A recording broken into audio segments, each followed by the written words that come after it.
সিঙ্গাপুরে বলে সিগারেট খাওয়া যায় না, মানুষ সিগারেট রাস্তায় খায়, সেট পালান যায় না বলে সেট পালাইতেছি কোনো অ্যাকচুয়ালি বাস্তবে যদি আপনি যদি না আসেন তাহলে আপনার ওই এক্সপিরিয়েন্সটি হয় না। বিশেষ করে এই জায়গার খাওয়া দাওয়া অনেক এক্সপেন্সিভ। যদি আমরা মালয়েশিয়ার তুলনা করি, বাংলাদেশের তুলনা করলে তো খাওয়াই যাবে না, যদি মালয়েশিয়ার তুলনা করি তাহলে অনেক এক্সপেন্সিভ সব কিছুই, মানে যাতায়াত খরচ বলেন, খাওয়া দাওয়া বলেন, অনেক এক্সপেন্সিভ। তো গতকালকে আসছো তুমি সিঙ্গাপুরে, তো এই পর্যন্ত গতকাল থেকে এই পর্যন্ত কেমন লাগতেছে তোমার কাছে সবকিছু নিয়ে?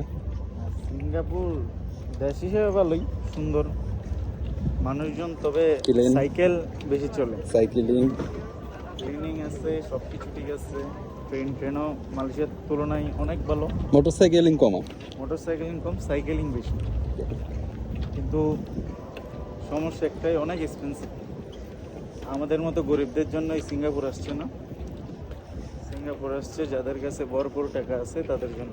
মানে ইউএসডি ডলার যাদের কাছে সবসময় থাকে 2-4-500, হ্যাঁ, তাদের কাছে, তাদের জন্য। আমাদের জন্য আসছে না।